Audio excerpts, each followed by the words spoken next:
Superhuman discussion and guest show. Today, this is Cary Ellis, author of 21st Century Superhuman, your host, with Alexander Rasol, my wonderful friend who lives in Costa Rica, who had managed to work his way out of the North American system at a very young age and go live in Costa Rica as a surfer and be on his own awakening journey. I call him a Bodhisattva of sorts. And we've got some exciting conversation to take place today. So thank you for joining us. First of all, we'd like to thank Biggie and Mel, our faithful leaders of this great CCN network who are producing such amazing, wonderful alternative media to enrich our minds with the growth and change that's going on the planet today, how to elevate ourselves to a new level, how to perceive our world in new ways. So, Alexander, welcome to the show. Thank you, Cary. It's a pleasure to be here and an honor. And I appreciate the opportunity to help more people get in tune with what's going on and what they can do personally to manifest their dreams and live the dream that we all of us like-minded individuals on the planet share. Yes, awesome. Did you surf today, the operative question? No, there is a absolutely massive swell, the biggest swell of the year right now as I sit here and speak. And I surfed day before yesterday and then the day before that, and I got some really big, juicy, powerful waves. Yeah, it was pretty intense and pretty exciting.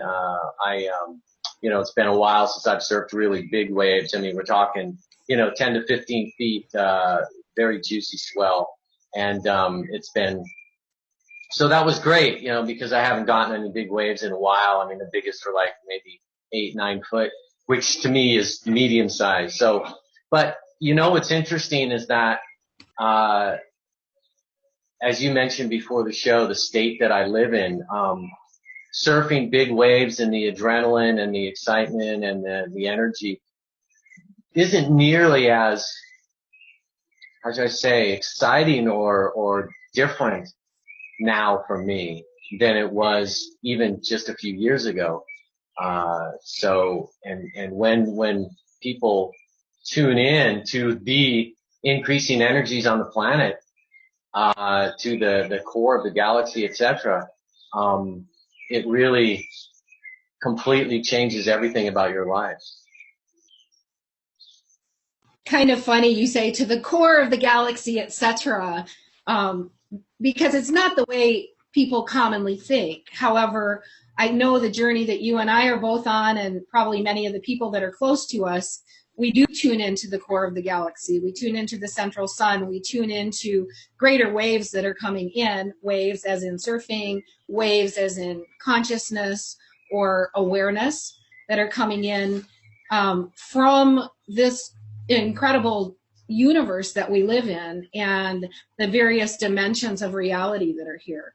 First of all, I love hearing about the surfing and that you have great waves. And I mean, to think of surfing a 9-foot wave, as you and I were talking earlier, I snowboarded for 14 years out in Colorado, in Southwest Colorado, in the Rocky Mountains, mostly at Wolf Creek Ski Area, which is a really nice wilderness backcountry ski area. But I used to jump off cliffs and, 50-foot cliffs or taller into deep powder and, all the bumps and the ecstasies that come with that kind of thing, which I'm sure you've had with surfing as well. I mean, I remember one time jumping off a cliff when I was a newbie, as we were talking about earlier, and I landed and my knee came up and hit my chin and probably, punched a hole in my tongue or something. But, we survive those things and then we go on to do better and be better. So how has that been for you with surfing?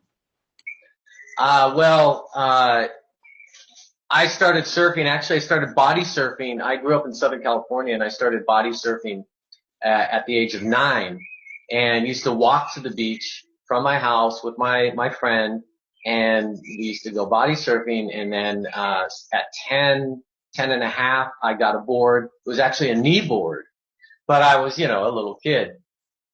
Excuse me. And that's when I started to learn to actually surf. And I didn't really learn very much, very well at that point, and before the family moved to the Napa Valley at the age of 12.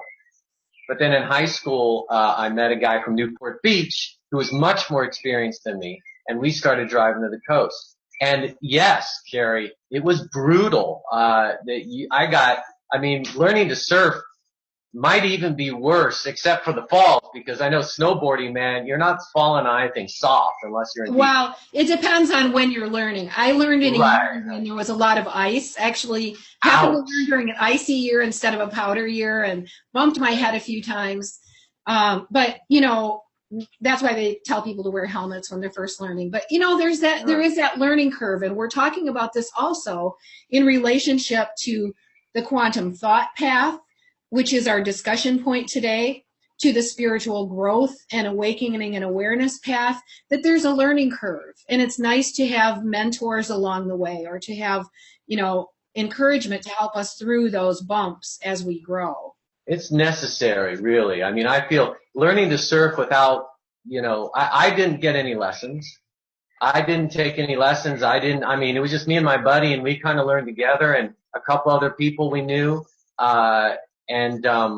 It's hard. It's really difficult. And when it's so much easier if you have someone that's experienced, that's, you know, gotten bunched 1,000 times. It's been tossed by big waves and has, you know, gone at, you know, when the sun's set and it's dark and you can't see the rocks and you cut yourself on the reef, you know, you coming in, and, you know, it's much, much easier. It shortens the time span, the learning span, the time span so much if you have somebody with experience, you know, regardless of anything else they're into, but in that particular goal you have, that particular area that you're looking to, you know, increase your skills in, your expertise in, your abilities, you know, to latch onto them and to just at least listen to what they have to say. Like, hey, don't paddle out over here, man, because there's this big rock, this big boil, and if a set comes, you might just get slammed on it. You paddle out over here. There's a paddling channel. Just little things like that can save you so much. Right. And it's the same in the spiritual path, because I know what you're getting to. And you offer coaching in both those areas, right? Both in surfing. Yes, I'm a surf instructor. Yes, I'm a surf instructor and a cosmic surf instructor. There you go. I love it. That's awesome. I mean, it's really such a great metaphor. You know, when I went out and learned snowboarding, I had moved to Colorado from Michigan, where there's, you know, very little snow. And actually, I think I moved from North Carolina at the time. But I grew up skiing in Michigan, where it was just basically ice. And so I get to Colorado, I go out on the mountain, and I'm trying to ski in, you know, 3 and 4 foot deep powder. And it was like skiing in mud, you know, and I had no idea what to do. So I got a little help. But one of my friends said to me, well, I've got a pass you could take a snowboard up the mountain and try that. So I took a snowboard. I took a class that day because the class came with the pass for the snowboard. And I went through falling down all day long, learning how to get back up. And the next morning I drove back to the mountain, and I stood there in the parking lot. I thought, boy, my abs felt like I'd done 2,000 sit-ups the day before. I had skis in the car, and I had the snowboard, or in the truck, whatever it was. And I stood there for an hour convincing myself, kind of going back and forth, saying, you know, I can go out there and ski, and I can learn snowboarding next year. This is really hard. But I just went back and forth in my mind for an hour. And finally I got up my courage. I grabbed the snowboard. I went out to the mountain, and I rode that day. And we say snowboarding has a hard learning curve, but a fast learning curve. By the end of day 2, I was cutting edges and doing everything I needed to do to stay up on the mountain.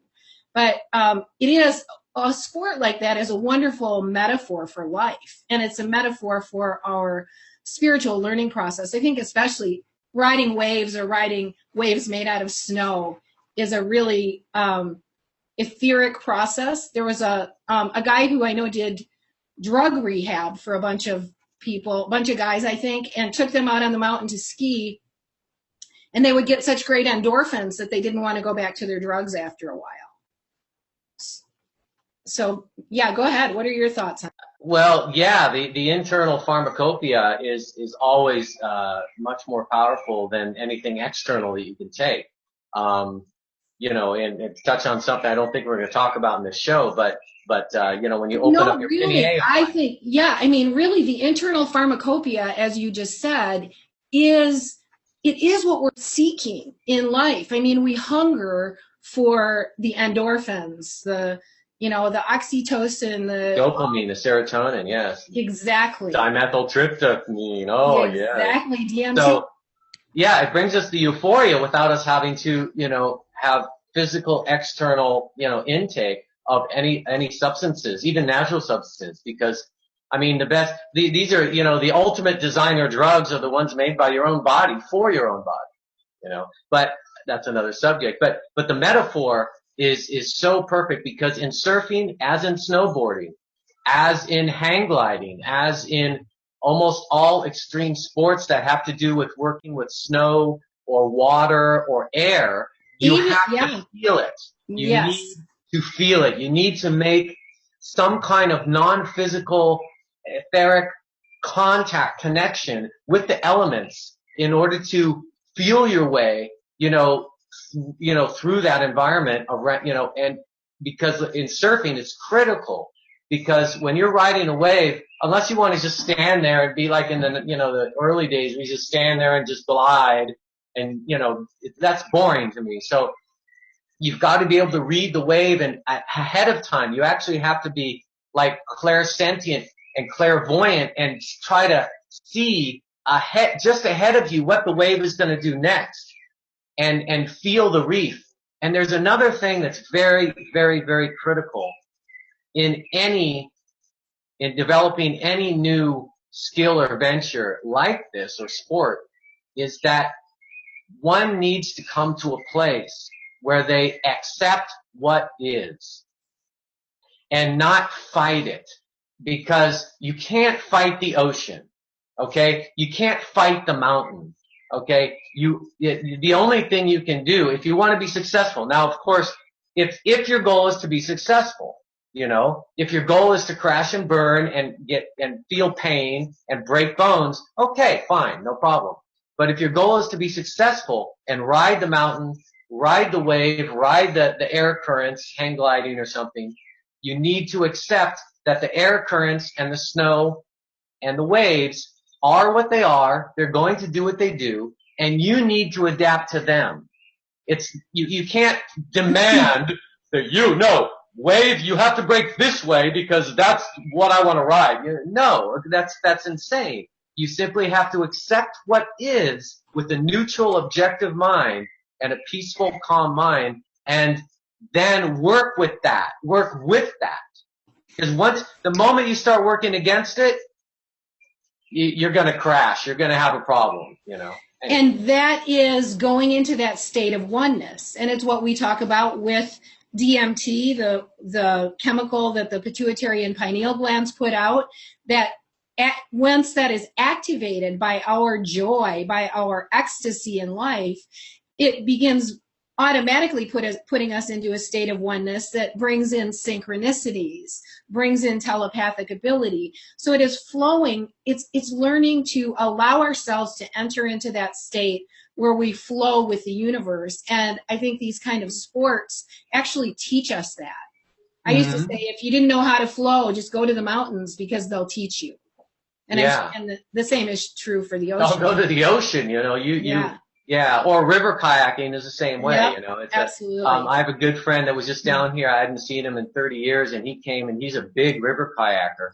He's an old surfer too, an old veteran surfer. But and your quantum thought, what you write about in your book, that's what we're talking about. Basically, is that moving into a thought process, an attitude, a perspective, whatever you want to label it as, where you glow with the flow, not just go with the flow, but begin to glow with the flow and flow with the glow and get into that groove and make that connection to all that is and to what's going on and enjoy it and just get into that blistasy and that dynamic, amazing,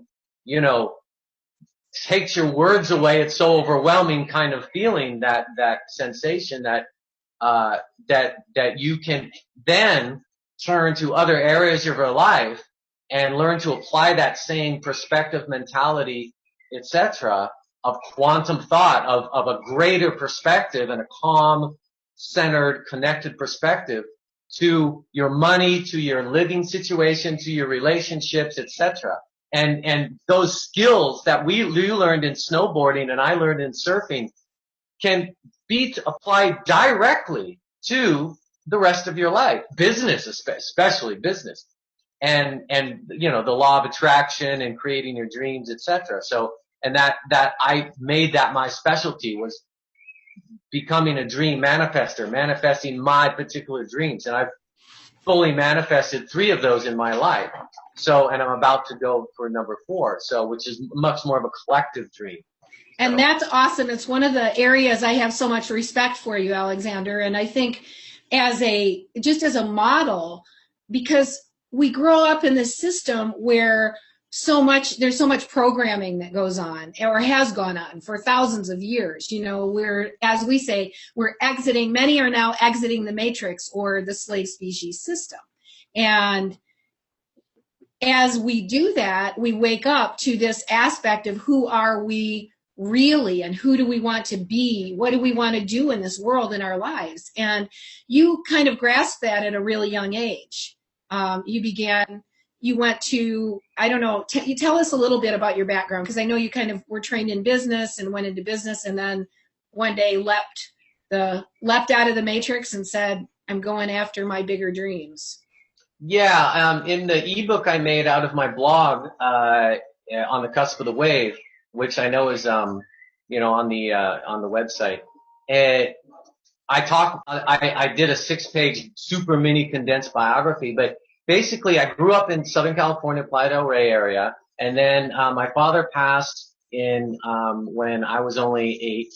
We were actually living in England for a year. We lived in England for a year, and he passed away while the rest of the family was living in England. We moved back to California. And then when I was 12, just before I turned 12, we moved to the Napa Valley. And so I was away from the ocean for several years. But in high school, as a sophomore in high school, I met a guy from Newport Beach.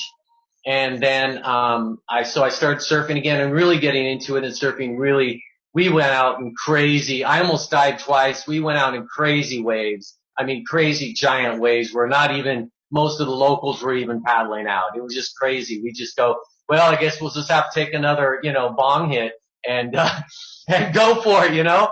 And, I mean, you could fit buses inside the tubes of some of these waves that we were surfing. I mean, it was crazy. So, anyway, so graduated from high school, and then, I went to Berkeley and did really well at UC Berkeley, but didn't like the environment, so transferred to UC Santa Cruz, got back to the ocean, and so I lived in Santa Cruz, and then I graduated, got a degree in biology. But already I had started business. I actually joined the Amway business for 3.5 years, and I started reading self-help books. You know, Dale Carnegie, Zig Ziglar, Tom Hopkins, you know, all these famous, which I know you have met a lot of Wayne Dyer. I mean, you know a lot of these people, and it's amazing. I mean, it's, you know, someday we have to sit down and, you know, you can talk about that. Yeah, we come from really a wave of really big awakeners in the last, you know, 10, 20, 30, 40, 50 years. I mean, there's been amazing people on the planet who I think came and brought forward thought that fed into this awakening that we're in right now. And I put Tony Robbins on stage in the Midwest for about 10 years. You know, we did firewalks, broke boards with our bare hands. Also took people to swim with dolphins, and yes, have met some just amazing, I think in my book, when we say standing on the shoulders of giants, and probably 3/4 of the people who fed into our journey are not even on the planet anymore. They're helping from the other side, and maybe 1/4 of them are still here. You go, wow, you know, the handoff has come to us. It's our job to carry this forward. And right. And now we're in a position, we're handing it off to another generation that's coming up that outnumbers us by like 1,000 to 1. Whose DNA are very awake, already coming in. It's like they show up at my workshops and they're looking around going, I didn't come in here to be part of that old world. Where's the path? Show us the path. Right. And that's a lot of what this work is about today, because UCLA studies have shown, they've done studies with over 1 million younger people whose DNA is more connected, is more advanced. They're just coming in that way. And of course, there's stories from all over the world where some of these kids, you can take a piece of paper, newspaper, put it under their arm or under their foot. They can read you what's in it. I've heard about that. Yeah, and it's amazing. But I mean, I'm seeing people every day, and I think we also have our DNA coded to wake up at this time with the more accelerated particles of light. And many people of all ages are having these switches go on at this point, and they're all of a sudden looking around saying, wow, I want to tune into my heart. I want to live a life that's more meaningful. I'm ready. What are the keys and the secrets to doing this? And I just feel so privileged with the book 21st Century Superhuman, which is being called Guidebook for These Times and one of the most important books on the planet, that we cover a lot of these keys. And then the kind of thing that you're doing, with just sharing your light every day. And really, you and I are part of a pretty big community that's met mostly because of Facebook. And I just have to give thanks for this online connection that has been able to happen between many of us who might never have met otherwise. And we've been able to become really good friends. We've been able to see each other's communication on a daily basis, learn and grow and accelerate our own thinking, because there's literally hundreds and thousands of others now, even into the millions, that are choosing to become awake, to listen to their hearts, to step out of the matrix, we call it. So this began, just to start right, the self-help books and the Amway business, because I went to seminars. All the money I made in Amway, I actually took and reinvested in books, in cassettes, in going to seminars and trying to learn how to make my business work. And a lot of the concepts in there were actually spiritual, like the law of compensation, the law or the boomerang effect, the law of increasing returns, and pumping the pump, and, the squeaky wheel gets the oil, the grease, and all these different concepts. And I started seeing connections between like universal laws and, business acumen, for God's sake, but I'm like, wow, this is kind of weird, because I studied philosophy, sociology, psychology, and anthropology and human evolution, biology, of course, physics and all these things in university, but I was, and even myths and modern meaning, and I wrote creatively and all these things in these classes. And so I started seeing the connections between what these ultra-conservative, libertarian, Tea Party kind of people, fundamental Christians in the Amway business were talking about. I actually saw parallels between ancient wisdom and the philosophies I'd studied. Buddhism, I studied world religions, Hinduism, and I'm like, wow, that's really interesting. And so later in my late 20s, when I met my first wife, Marisol, she was deeply spiritual, had been since a child. She was like, was born an empath, was born an intuitive, clairvoyant, clairsentient, everything. Now, was this still back in the U.S. or was this after? This is still in California, yes. This is in the United States. And so I'm in my late 20s now, and I've been an entrepreneur in Northern California, in the San Francisco Bay Area. I was a suit and tie man. Cold calling, outside marketing. I got a company car and all that, expense account. I took people to lunch. I did, in the insurance, replacement market for rental cars, and I started 2 companies. One I started, built, and ran on my own. That was an entrepreneurship in tax-deferred exchanges, real estate. I ended up getting my real estate license, but I only did loans with that. I didn't actually sell real estate until I was in Costa Rica for about 6-7 years. And so, it was all business. It was all, working, applying the philosophies and the theories that I had learned, testing them out every day in the field and seeing what worked and what didn't. Nice. You know, very nice. betting and proving. And if I didn't make them work, I didn't eat. Yeah. You know, I didn't eat. I didn't have any money. So you know, all my overriding philosophy is my motto, attitude, whatever you want to call it, is whatever works. You know, if it doesn't work, then it's probably not true, right? That's right. You know, if it works and works consistently and in all these different scenarios, then it's probably pretty close to the quote truth of our life here and on the planet. So you know what? One of the things that I would say about the Bodhisattva idea that I mentioned earlier is this: I see you as being very practical and someone who has chosen to discover how to move into the flow, but also with very practical tools and very practical methodology. And I think that's what makes it very solid. Yeah, I'm a recovering intellectual. What I became in my early 20s was a pragmatic intellectual, because I got straight A's in high school. They called me a brain and all that stuff. And I was also a surfer at the time, which saved me basically from being a total, you know, brainiac and nerd, etc. But because of surfing as well, by the way, and because of my experience, you know, having to make a living and eat, you know, and having to apply these theories, I became a very, very pragmatic individual. And to go back to the sports analogy, the extreme sports analogy, the fact of the ability to read the world, read the market with no bias, like you have to do in surfing. Okay, when you're looking at the waves and you're looking at the swell and you're looking at the rocks and you're looking at the currents, to be able to analyze something truly objectively with no, you know, emotional content or filters blocking your perception, blocking what Scientologists call it clear perception. That skill over years of being pounded by waves and surfing, you know, etc., that hard-earned skill became so essential in success in my business career.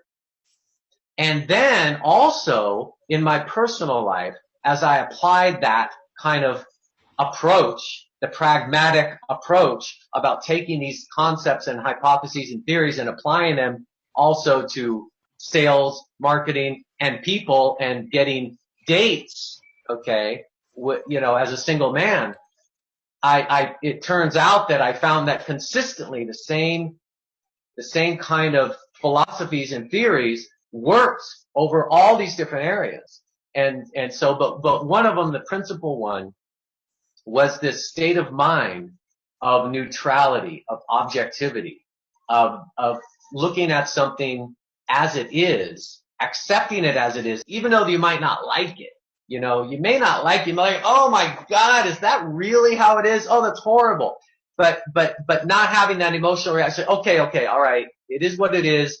Now, how do I work with that? You know, that kind of attitude, which it apparently, from what I've had in experience, most people don't really have. They have like, I don't like it, so I'm not even going to deal with it, and I don't want to even think about trying to work with it. I'll just fight it, and then, you know, and see if I just win, you know. You know what I mean? Anyway, I do. So that's how I got into spirituality towards the end of my 20s, more into spirituality because I started seeing the patterns, you know, and those patterns were very consistent over all areas of life, and the underlying philosophy, the underlying currents, the underlying flow seemed to be extremely consistent. So as a pragmatist, I said, okay, well then let's apply this to the meaning of life. You know, what is the meaning of life, and why do I get so high when I catch a good wave? Why do I get so high when I fall in love with a woman? You know, where does this come from? What is that feeling? What is love? You know, and I started to move in that direction because I've been a seeker all my life. You know, I wanted to know, you know. I'd like to toss out Alexander, because we live in a physical body in this dimension. And I think doing physical things where we're putting them into practice on the level of the mind we're putting them into practice on the level of the heart, where we're interchanging with others. And then also in the physical, getting out and doing things in the physical and being able to apply those sort of rules of creation or of existence that you're applying elsewhere. Such a nice, I think it brings a nice balance between body, mind, and spirit. And we live in a culture where, in a lot of the modern world, unless people really put forth effort to be physical, I haven't looked up the statistics, how many people, quote unquote, exercise on a regular basis, walk, have a sport they love. I know it's not a huge amount. And I know because I've always been really physical. I love being outdoors. I love moving. I love I've done the same kind of thing you have, which is apply what I'm learning in truth to being applicable in my physical experience as well. And but I think it brings a nice balance between the brain, the mind, and the body. It helps keep us moving in a positive, healthy direction. It helps clarify our thought. So even if people haven't up until now, I would encourage, from the 21st century superhuman perspective, this nice balance that comes from having movement along with our thought, that we literally, maybe if we haven't before, start getting out and walking, or swim, or try surfing. I remember one year I had a chance to try surfing when I was about 18 years old, and I didn't want to because I was embarrassed because I thought I'd look stupid, and if there's one thing I regret ever having not done in my life, it's that, because I could have learned then, and yeah, it's you know what, it's so funny. It's like speaking a foreign language. The foreigners that come here to Costa Rica, that that's and the Ticos that want to learn English, the fear of looking bad, okay, is a horrible fear. And one of these things I learned in the Amway business, they said there are two basic fears. One is they call them FOF and FOP, and you've probably heard of this. The fear of failure and fear of people. And obviously the fear of embarrassment, of looking stupid or looking bad or looking silly, is the fear of people. And now, fortunately for me, unfortunately for many people in my life, I personally have never had a problem looking silly or stupid, because I really have very rarely cared what other people think of me. I just didn't care. I said, hey, I want to learn something. I know I'm going to screw up in the beginning. I know I might look stupid, okay? But who cares? My goal is to learn this. My goal is to have fun, and to learn this skill so I could have more fun in life. So who cares? I'm going to fail the first few times, most likely. And I'm going to look like an idiot, okay? I don't care. So I look like everybody does, and I've taught some lessons to very athletic people. And I could surf lessons. And I see it in their eyes. They're like, their fear is not so much of the ocean. It's they know, here these, studly guys and these, yoga master women, and just in absolutely prime physical shape. And they get on a surfboard and they it looks like, a Keystone Cop spoon, they just fall over and the board hits them on the head, and it's just, you see their egos just like shrink down in this whole thing. And it's like, and I just say, hey man, it's okay. Everybody goes through this. It's part of the learning process, And this overflows into us talking about quantum thought today, because as we start practicing this new way of thinking, and we're going to delve into that and get into what it is in just a minute here, we have to be willing to be different than we've been, think differently than we have thought before, make mistakes, fall down, get back up, learn how does this process work, how does it not work, and very exciting. And I think having that, being aware of cultivating that courage to try new things is really big with the kind of change that's going on the planet right now, because when we do delve into these things, we're literally stepping out of what the collective thinks is the way, what the collective thinks is Right. What the collective thinks is secure, safe. Oh, if you do it this old way that we've done it forever, you'll be just fine. But if you go out there and test the waves, the waves of consciousness, the new ways of thinking, if you go out there and test it, you may fall down.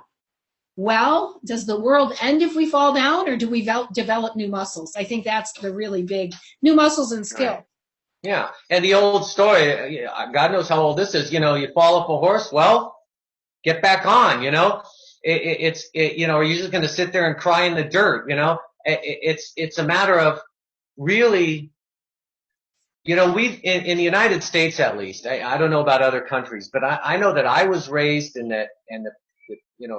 everyone that I know was raised to believe that there are shortcuts, that there are ways that you can become successful, like winning the lottery, financially, without putting in the work, without investing your time and energy and effort and money in developing yourself and self-development, But those are rare. Those shortcuts are rare. Well, they're rare. They're very rare. And it turns out studies show that people that do get, quote, lucky. Now, I believe in everything happens for a reason. But the people do win the lottery that haven't put the work in their internal work prior to that point usually lose most or all of their money within the first 2 years of winning it.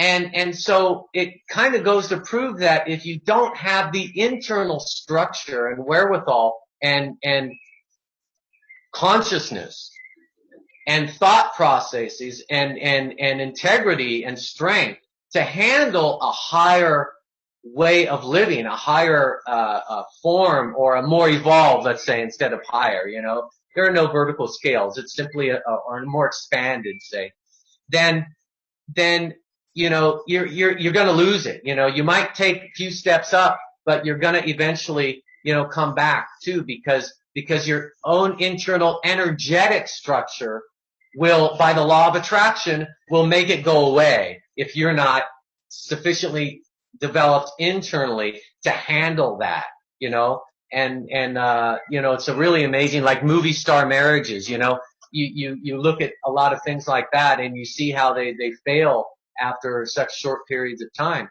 because one or the other become, their self-esteem and their internal energetics don't allow for that relationship to be successful because, they're not aligned, so anyway.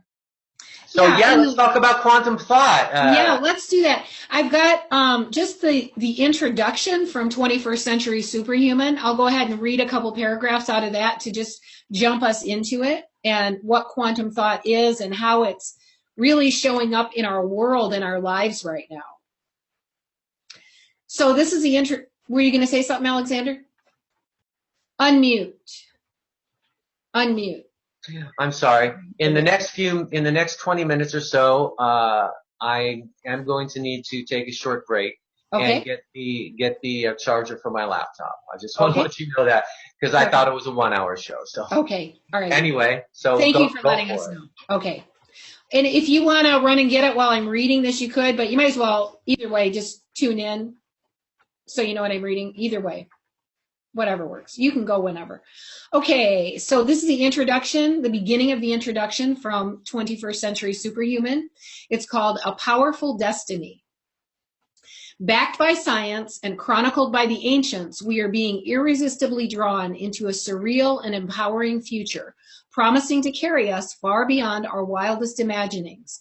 We are now riding the perfect wave into exciting new expressions of health, vitality, love, abundance, and co-creation as we merge with uncensored self-empowerment into a newly created 21st century superhuman world. The possibility of stepping into a higher plane is quite real for everyone. It requires no force or effort or sacrifice. It involves little more than changing our ideas about what is normal. That last quote is by Deepak Chopra. Grasp the magnitude of this. Celestial conjunctions that align only once every 26,000 years are activating our sense of oneness with all things. Earth's magnetics are the lowest in 4,000 years, opening us to transformative shifts as 21st century superhumans. Quantum physics, now a front-runner science, endorses the idea that magnetics, thought, and emotion literally, instantly reshape matter and events around us. The heart is our most influential sending device, more powerful than the brain, and as we take a deep breath, we realize the ancients were right. The long prophesied shift of the ages is upon us. What if this shift predicted by the ancients, rather than being a fearful cataclysm, guarantees answers to our most burning questions? What if new ways of thinking and being turn painful health challenges, stressful economic struggles, fear, rage, sadness, corrupt banking and governments in turmoil, and environment at risk into our greatest triumph? Let's see. And then we go to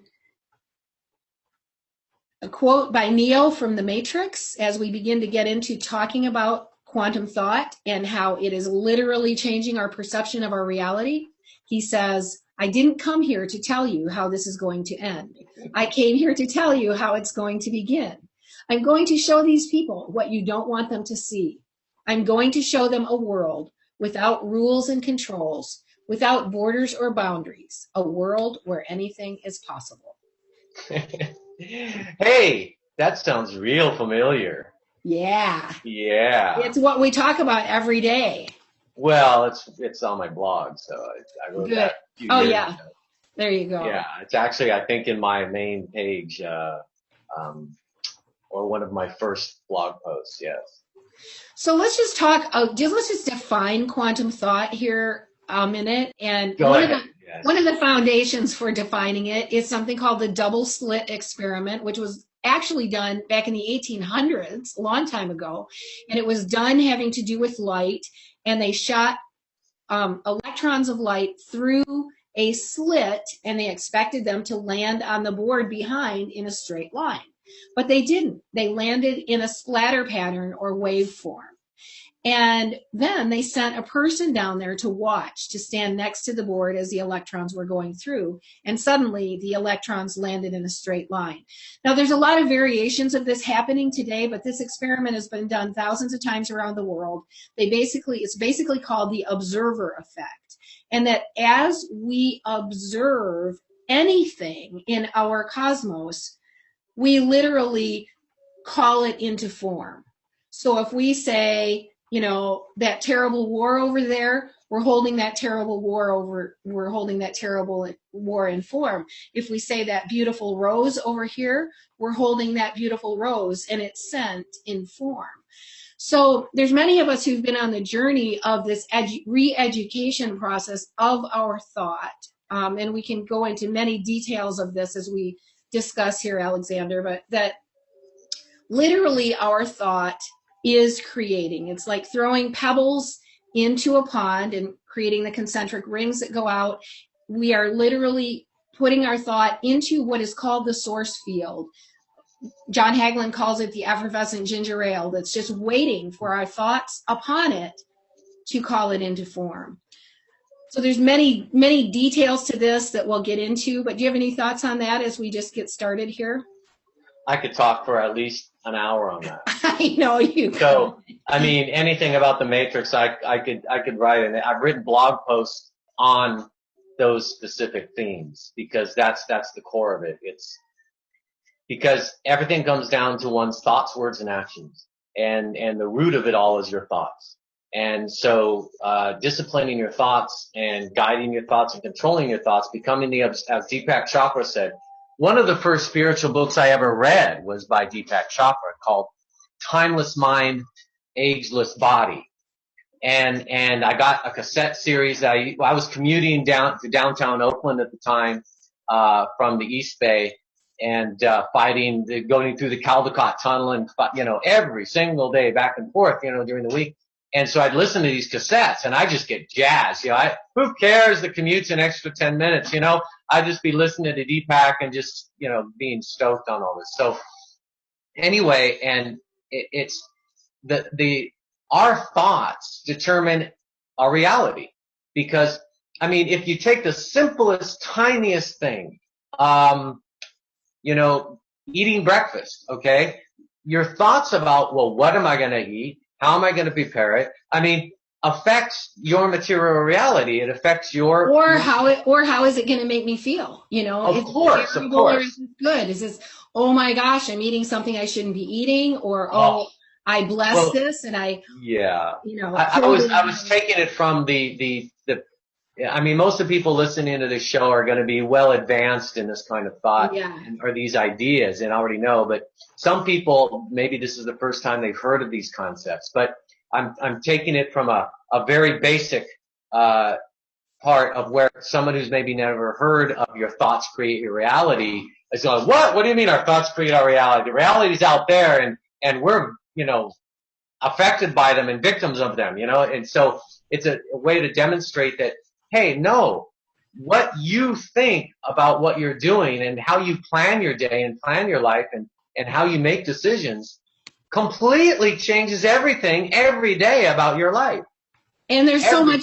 so much to share about this, because Harvard studies have also Yes. shown that 95% of our thought is unconscious and only 5% is conscious. So if I think I'm going to make myself a bowl of flaxseed and bananas and almond milk for breakfast, I still may have 95% unconscious thought that comes from my generations of slave species mentality, which contains blame, fear, judgment, hostility, and control, civilization living outside of love.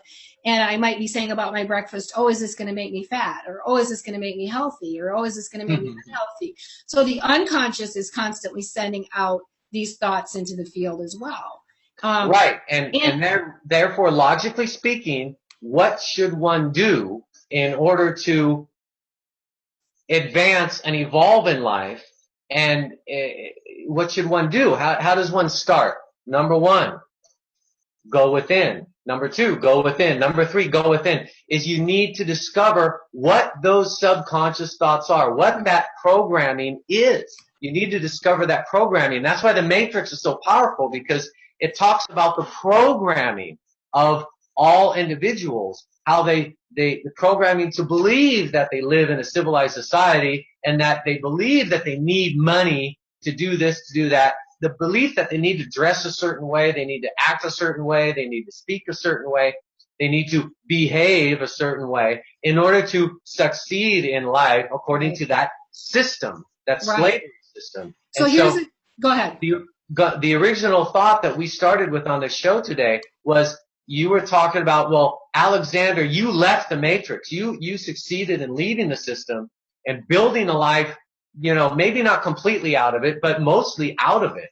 And so, you know, our earlier discussions before the show were about, you know, maybe we could talk about how you did that. Well, this is how I started. I started to go inside. I did A Course in Miracles, did it, you know, the whole thing for a year. Even while I was just wearing a suit and tie and working in an office in downtown Oakland, I was doing these exercises like every hour, some of them every 10 minutes. While I'm talking to real estate attorneys and dealing with documents, very challenging to say the least. I mean, the first lesson is nothing I see is real. That's the first lesson in the workbook. You look around you and repeat to yourself internally, nothing I see is real. You just got off a phone with an attorney. You have to tell your secretary what documents to prepare, and you have to stop and go around and think, nothing I see is real. I mean, talk about a mind, you know, so I went through this in like an opposite environment, an opposing environment.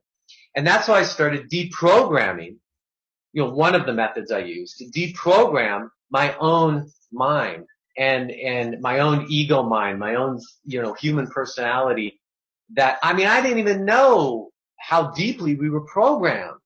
Let me toss out just a couple of keys based on your, you know, your first three, which are go within, go within, and go within. And then this reflection process that you went into and I went into, and some keys from 21st Century Superhuman on that reflection process. One is breathe and smile, because it changes our neurobiology to intentions and perceptions of love. And then secondly, and that's from the ancient Aramaic, secondly, as we breathe and smile, notice where there's a point of pain or discomfort. And at that point of pain or discomfort, we say there is old data that needs to be removed. What's going to happen with this legal deal that you're talking about, or what's going to happen with my breakfast. If there's a point of pain or discomfort, there's some old information stored in that unconscious that we need to notice and remove. And we say cancel, release, let go. And we're just reading 21st Century Superhuman online right now on Sunday nights, and we're just in the chapter on mind on how to do some of this. But anyway, I just wanted to toss those out because those are tools that go right along with, and if you'd continue your story, how did you make that process of going through this growth inside yourself and then eventually make the leap?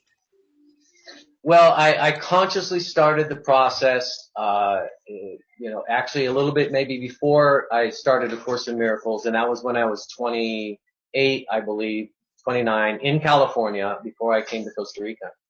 And I used other techniques. I read other books, Taming Your Gremlin and other things, and Deepak Chopra regarding health and longevity. That book is primarily about longevity and what is aging and why does it even happen, etc. So I was learning about how to apply, and I read, and then after I moved here, about 3 years after I moved here, I had someone refer me to the Conversations with God books, and they talk about discovering your sponsoring thoughts, those thoughts that are deeply embedded in your subconscious, where, for example, when it came to, like in the Amway business, they even talked about this. You may do affirmations, like remember affirmations, right? I am a millionaire. I am a millionaire. Or, I have a job making $100,000 a year. That is great. But if you don't go down into your subconscious program thoughts and your sponsoring thoughts to make sure that you don't have any contradictory thoughts down there, it ain't going to work. Or it might work temporarily, but you'll lose it.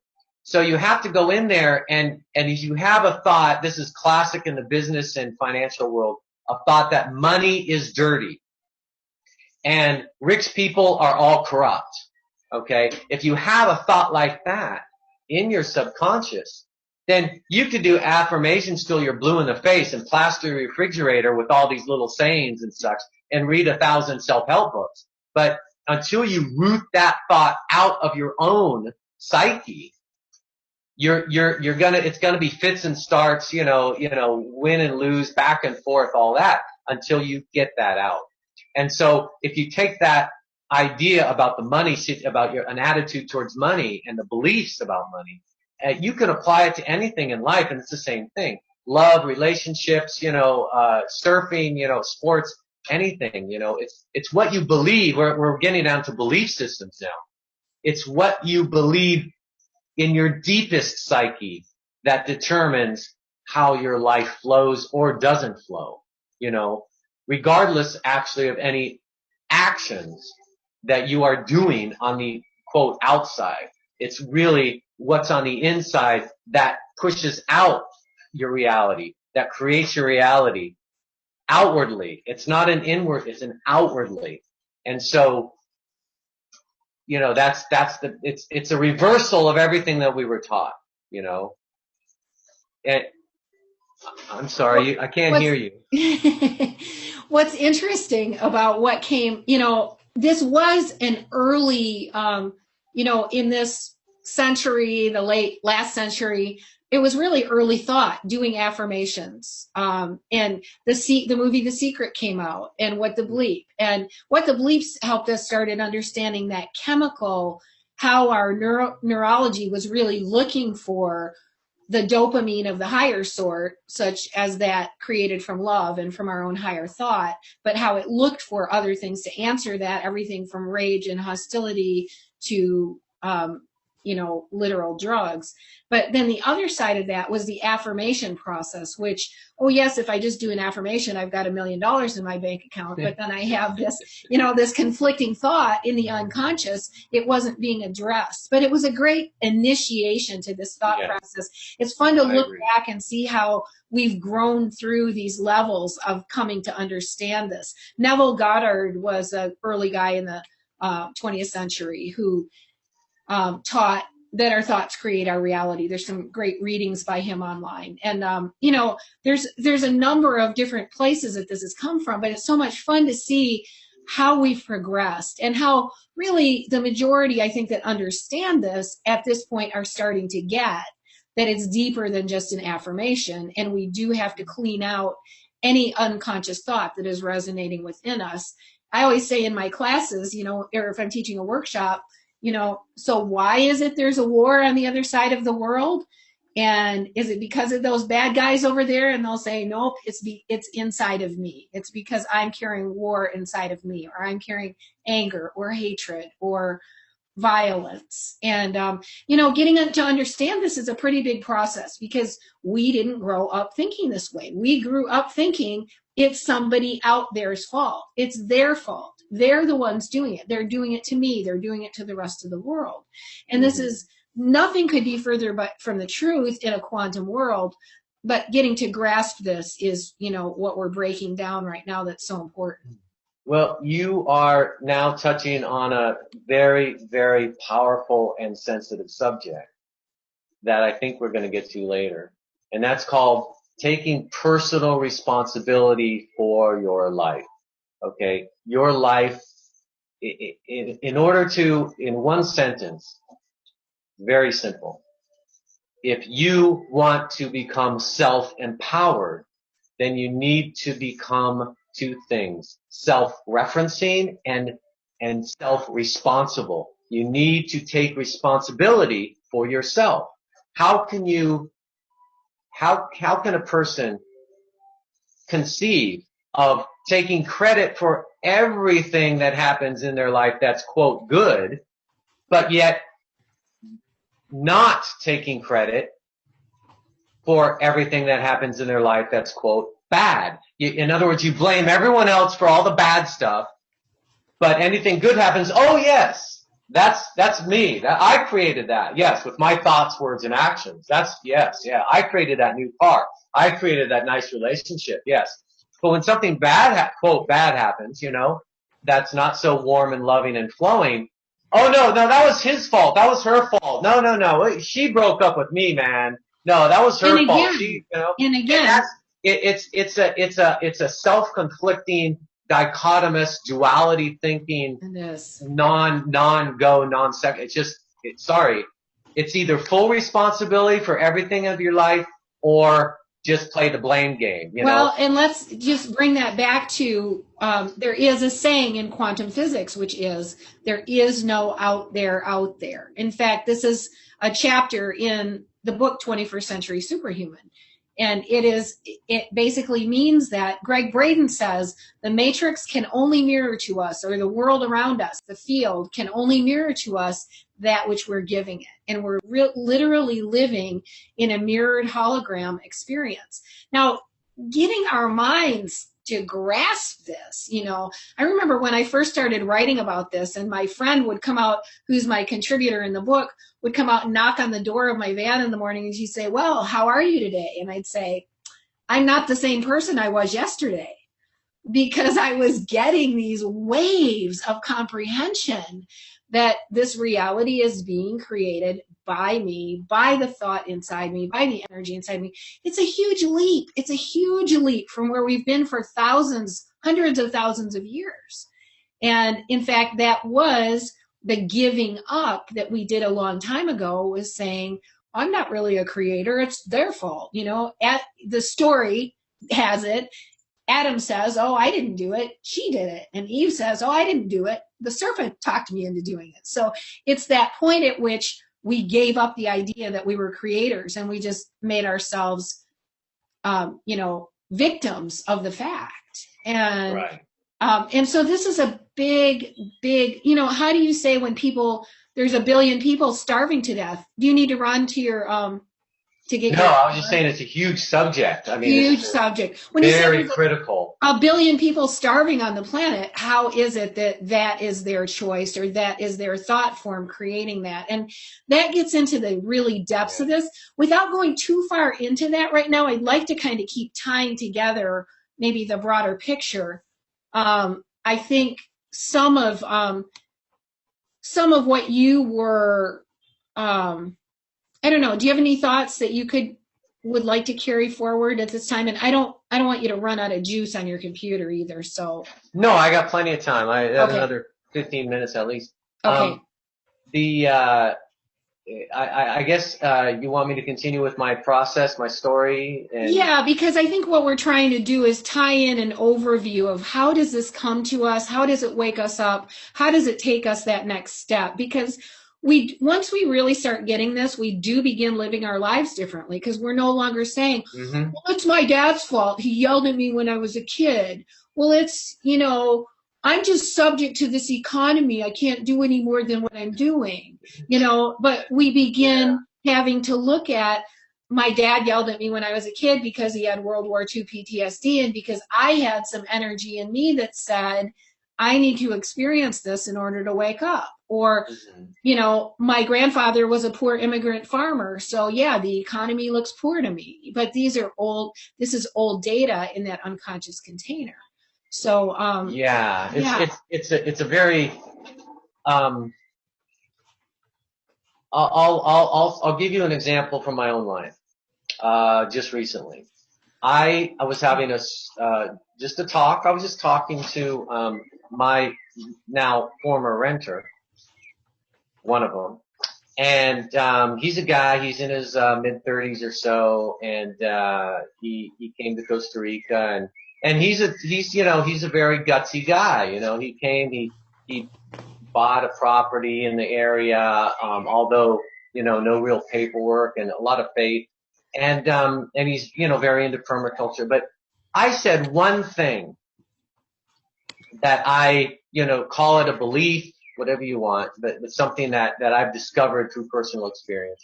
And all I said during this discussion was, everything happens for a reason. And I said it in exactly this voice. I said, everything happens for a reason, in a very calm, relaxed voice.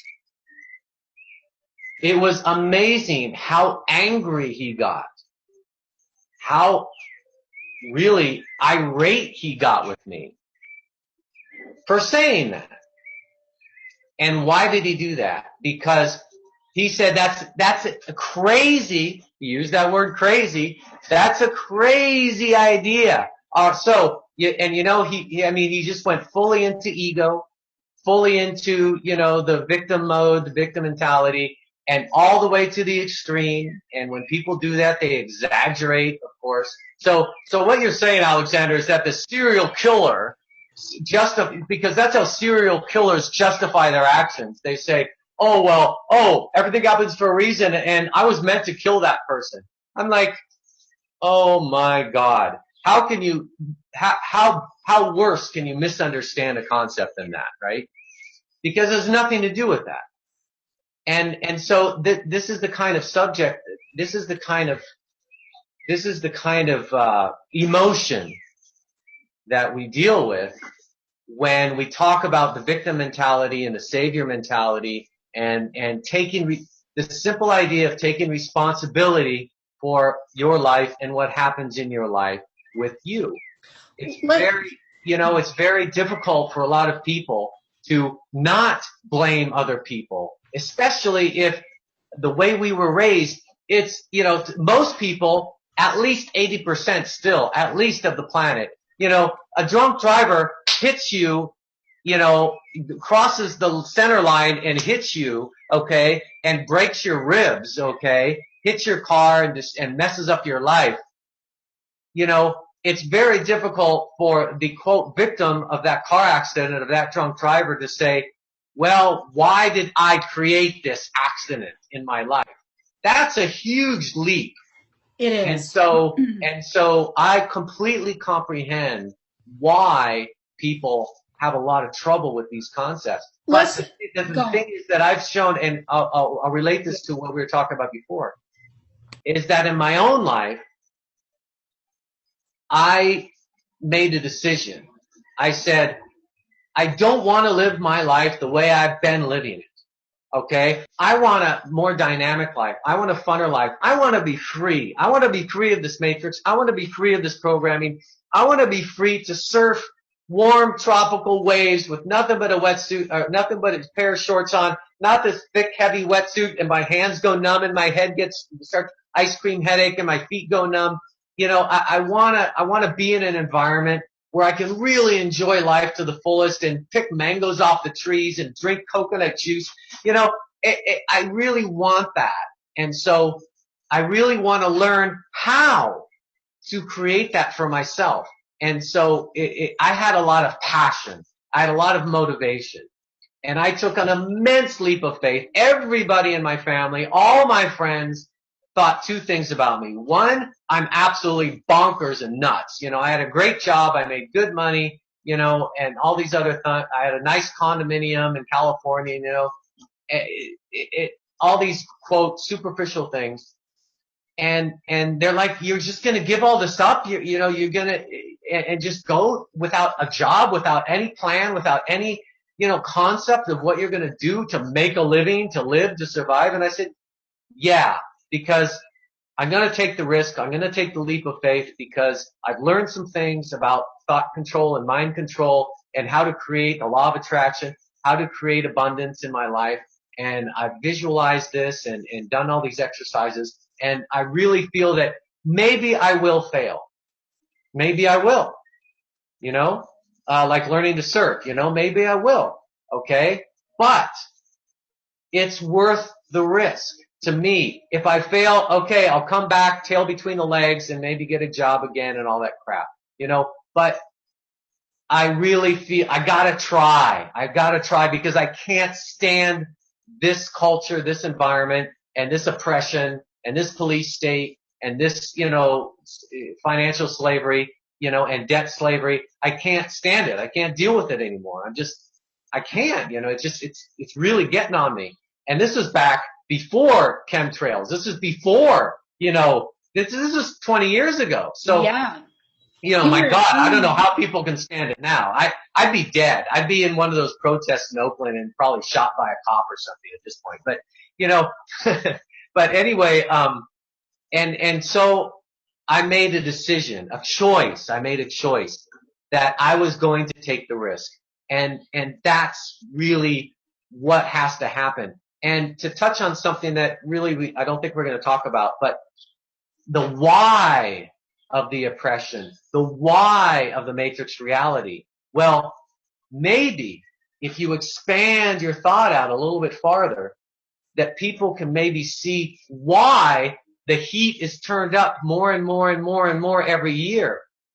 Because people don't change their lives unless they're forced to change their lives. People don't wake up unless, a lot of people, people like me, people like you, we woke up on our own. But we probably came in more awake, like this younger generation.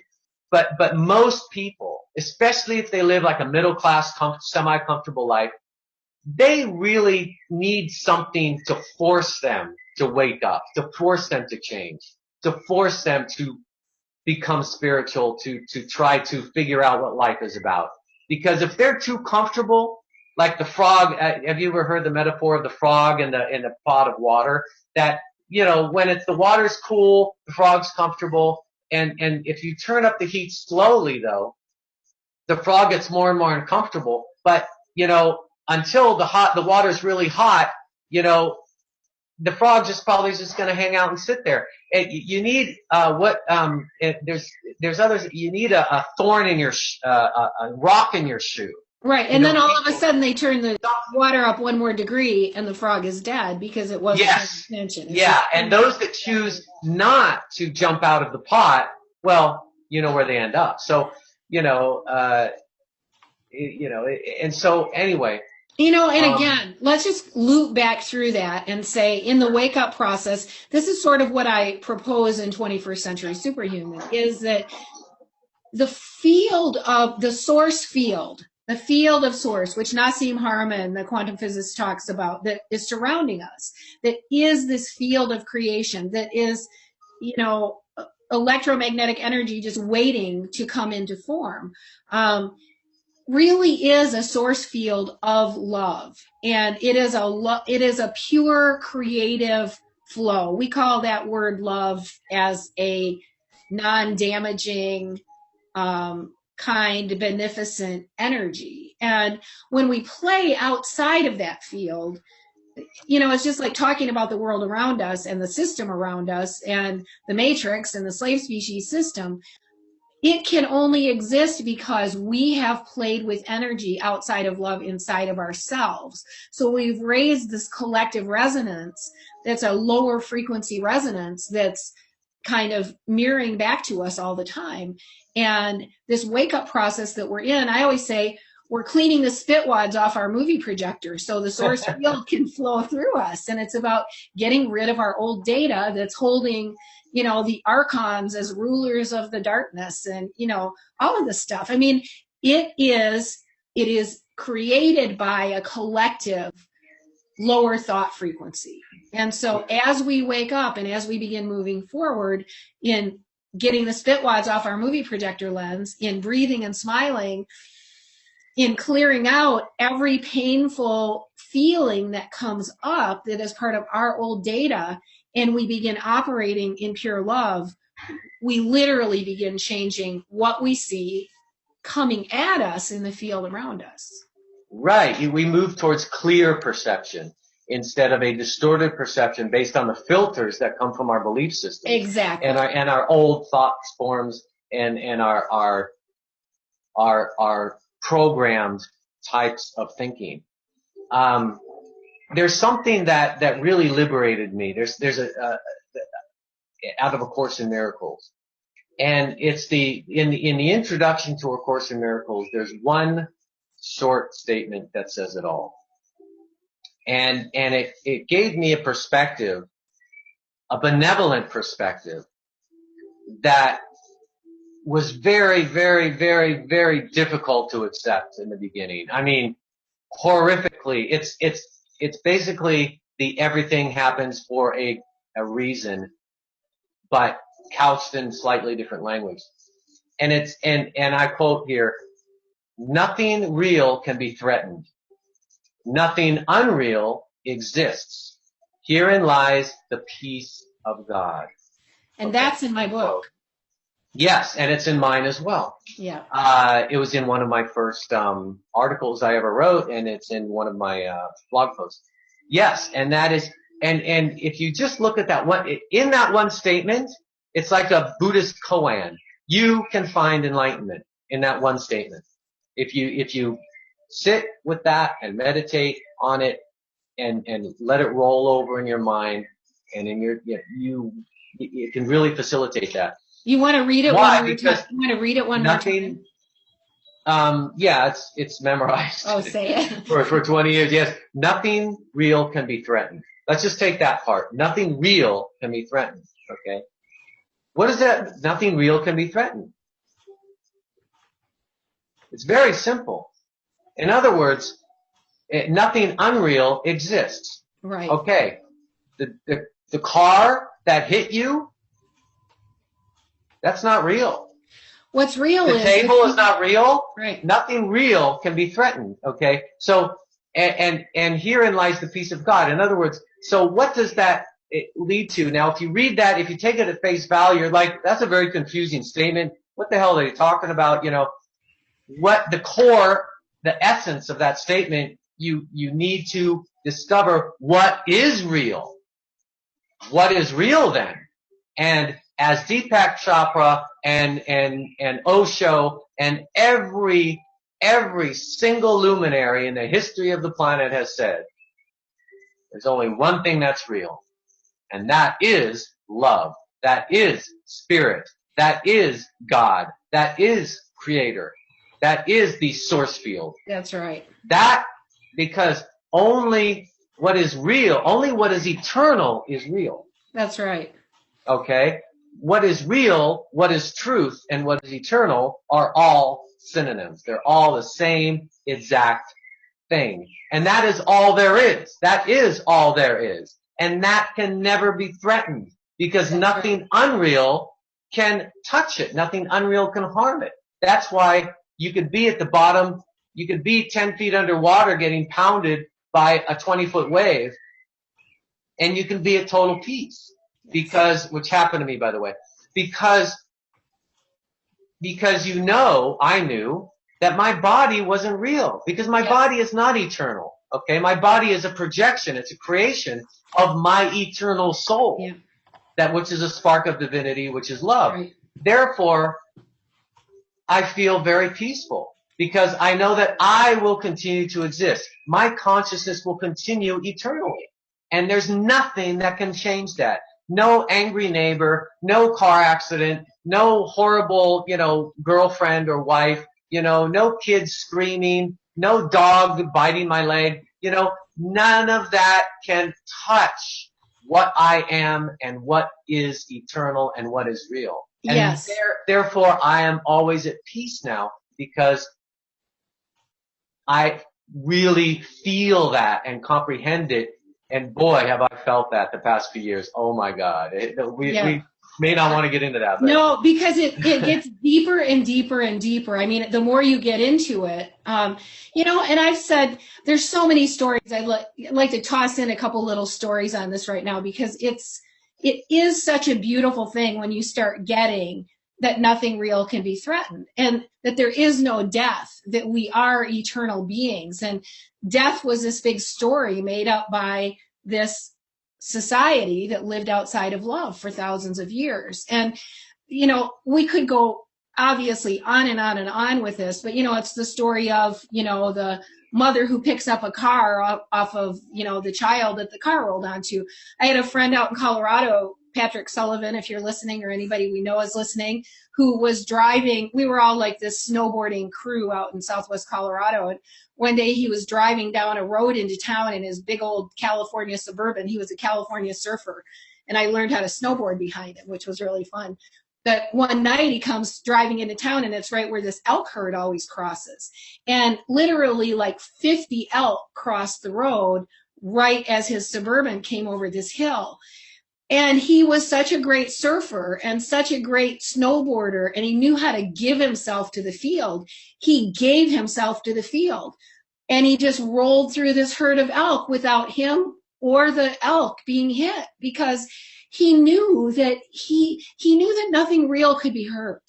And he knew how to step into that flow because of his years surfing and snowboarding and giving himself to the one. And that was always such a great, and there's stories like that go on and on. I said to my mother recently, Mom, I'm going to go to Peru and I'm going to go do this caretaking job in the Yucatan. I'm involved worldwide in humanitarian funding. And my mom is like, I'm so grateful. She's older. She loves who I am, what I'm doing. She honors it. And she just says, Cary, no matter what you're doing, I know that it's good. And I say, Mom, whether I'm in body or out of body, I want you to know I'm always going to be doing what I'm doing. And she's like, okay, I get it, And sometimes, when people say, oh, be careful. And I think, well, being careful is kind of saying, I'm worried that you won't be careful or something won't be right. That's that. Let's notice what we're doing with our mind and our thoughts and our words. And instead just saying, I honor your path, may the force be with you, or may you be in the light, or may you stand in the love, This is the choice that we make for ourselves, to live in this dimension that flows with source, where nothing true can be hurt. Right. And I read something yesterday, the day before, that's was written 100 years ago, I think. And I think it was written by either Hitler or one of these old, Illuminati type, these controllers, these rulers. And he said, there's nothing more powerful to control people, I'm paraphrasing, than the fear of sudden death. Okay? So the matrix controls us through fear. Okay? And fear is also what the human ego, which is associated inextricably with the human body, the physical body. Okay?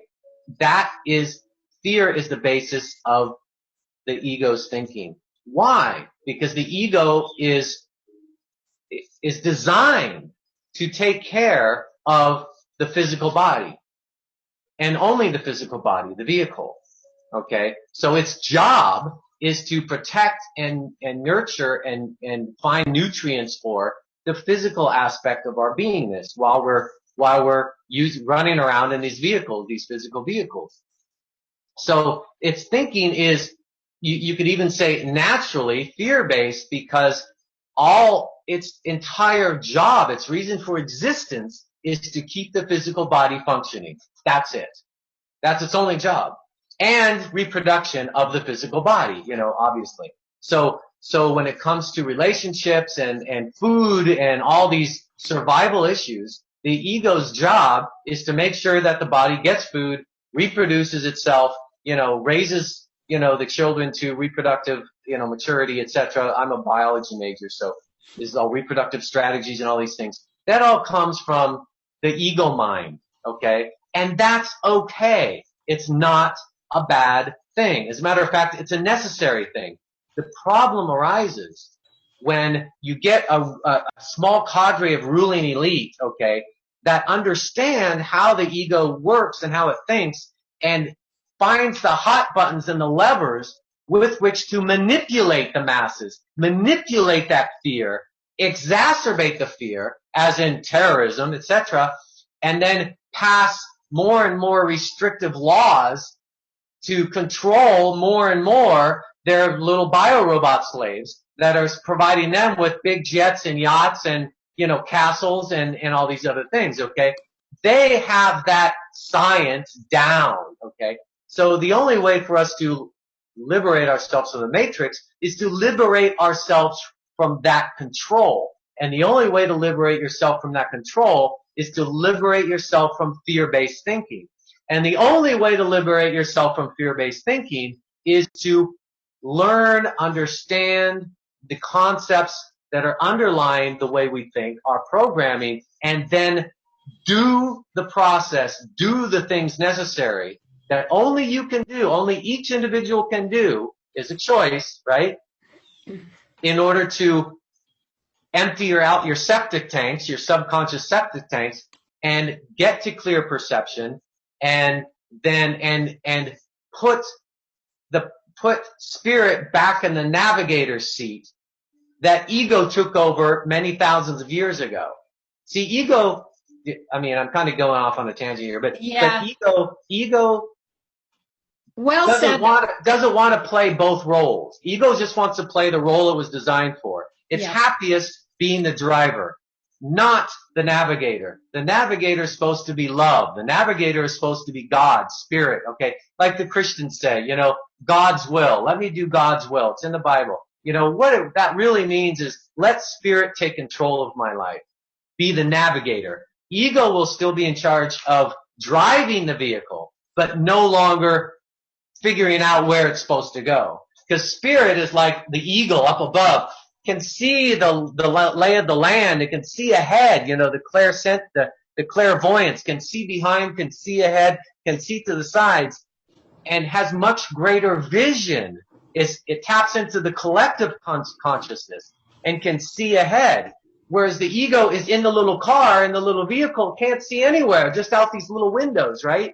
And so, the navigator, if you put spirit back there, love, can see much broader and logically just knows better where to go and what to do and what time to go to the store to buy your milk, because when you go to the store at that time to buy your milk, that small voice tells you to, and not when the ego tells you you're going to meet that person that could be your future wife or husband or mate or business partner, where if you would have gone at the logical, linear kind of thought process time, you wouldn't have met them.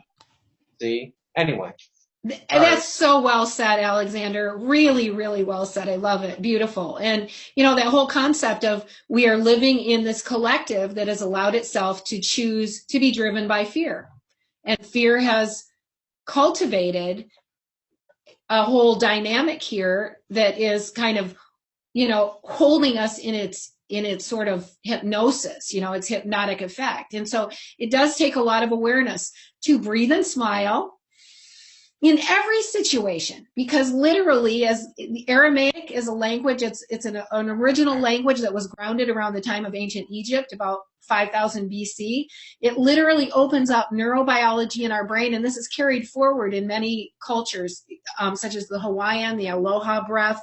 People meet and they greet they both breathe in, put their foreheads together and both breathe in at the same time to say, I'm greeting you with perceptions and intentions of love. And as we step into every situation in our world with this, and Einstein says, if you can't explain this to a 6-year-old, you don't understand it very well yourself. So these complex concepts we're talking about really boil down to something very simple, which is when any data comes up that is outside of love, a point of pain, a point of discomfort, we breathe and smile. We notice it, we let it go, and we center into giving ourselves to love, allowing source, allowing our union with all that is to literally drive the boat. And what happens is you start living this way, it's just exciting because you watch things just flow into your life. I had thought for the last few months it'd be really great to take a group to Peru this spring. And I really just decided, like, I don't know, a week or 2 weeks ago, that I was actually going to go based on a whole lot of circumstances that played into being. And then within the following week, I've had all these people call me and say, I want to go with you. So I've got like 5 of us are now going on this trip that I was just going to go on by myself because I had already put the thought out there that I wanted to take a group. And there are people who came to workshops that I put on or whatever, and they want to go along with this energy field. So it's amazing what you watch just come into being when you allow yourself to just give yourself to the field instead of trying to manipulate it every day or, live in it out of fear. So good stuff. You're still muted. Yeah, when you go with the flow and go with the glow, you discover that things become much easier. And you breathe, you smile, you relax, and know that you are love. Know that you are eternal. Know that nothing can actually harm you, that which is actually you. Sure, things can harm your body. Sure, things can harm your pets, your family, etc., your finances, but that's all, but nothing can actually harm what is truly you. And so, that comes down to who are we? What are we actually in essence? And I've noticed we haven't gone to any of the, I want to go to your quotes because they're so good. Let me just say too, that it's an unwinding process. I mean, we don't get this in 1 minute unless we do. But it's like in the Tony Robbins work we did, we used to break boards with our bare hands. And when you aim to break a board, you don't aim at the board, you aim through it. And it's the same way with this, this kind of thought. We're aiming through where we've been before. We're aiming to the vision. We're seeing the new earth civilization based in love in creation already. We're seeing our health and well-being in creation already, rather than putting our mind on, oh, what about this and what about that that's in the way. We're holding the vision that we choose to call into being. And what we're seeing too is a lot of us that are doing this, we're seeing people go into this timeless, beautiful, youthful state as well. I mean, we begin removing those things that block our physical health and well-being. And as those drop away, the old painful data that's literally just a blockage to our life force, and we start getting the Spitwads off our movie projector lens, we begin coming through in a really radiant whole form, as does everything in our lives. And I have a page I could read if you have to get your power cord. Do you think? My power's okay. It says I still have it looks like at least a half an hour left. So you know what? Since we're talking about how we live this and we're really moving into that in these times, why don't you go ahead and start reading something that you pulled together here, because it's so great. And we trade these things on a daily basis. By the way, these get posted. Alexander Del Sol can be found on Facebook as Alexander Del Sol. I can be found as Cary Kirastar Ellis. I also have a group called 21st Century Superhuman Quantum Lifestyle, and those are really great places to keep up with this stream of consciousness that each of us are putting out all the time. And then our websites are listed on the screen. So feel free to seek us out. Alexander does counseling and coaching, and both in the water and on the land, in the water and in the heart, and in cyberspace as well. In cyberspace, right? On Skype, I have a 21st Century Superhuman team who also are available. So those will show up soon on my website. But go ahead, Alexander. And yes, I've created a new term called self-realization facilitator, because as we've been talking about, and as I've brought up a couple times, it's each individual soul, each individual human being that needs to self-activate, self-evolve, self-develop. So, and I just actually on Facebook, I saw a quote which I loved and I reposted. It says, I think it was Robert Frost, quote. Yes, Robert Frost, that said, I don't see myself as a teacher. I see myself as a waker-upper, you know, and so I see myself as simply a facilitator. I've been a coach, obviously, but and it's the same, like Ascension guide / life coach, etc. But, or counselor. But anyway, this first one, Sanat Kumara via Jenny Schultz touches on what we just talked about. So I'll read this one. You are in a most auspicious time. You are embroiled in the eclipse energies that are affecting every living thing, including the earth. How much is dependent on you, your intentions, your drive, and desire to no longer be who you were before? This is not about becoming a new person or leaving your current place on earth. This is about embracing and welcoming who you truly are. In order to do that, you must be willing to undo and move through all that no longer serves. Like we're talking about, you know, leaving behind the old modalities in the old self. You've got to be willing to move into the new. You know, now is the time to let all that go. Let go of anything that can cause you to feel tension or strife within your body. When a body is full of tension, anger, or anxiety, it is not able to process the codes streaming to the earth properly. That is why so many are exhausted, as the body is forced to shut down and sleep, allowing the codes to make changes within without the interference of ego and the thinking mind. The more you release yourself from the thoughts and behaviors that cause the body to feel tension, the more seamlessly you'll be able to handle downloads without your body having to rest. There is nothing in your world that has not been agreed upon by the highest aspect of self for your learning and growth.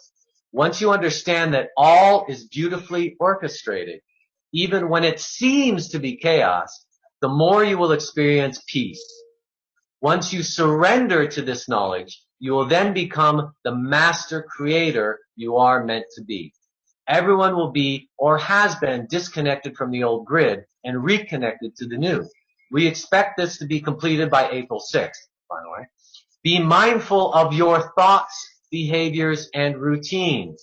For those that are experiencing endings, it is a new beginning to be faced fearlessly, joyfully.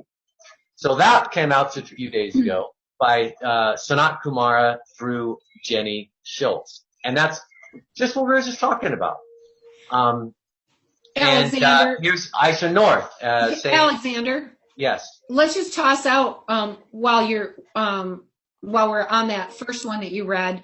One thing that's so cool is we are seeing the collective change, and that's what this is talking about. It's actually changing the energy grid around the earth, because so many people are starting to change their thought.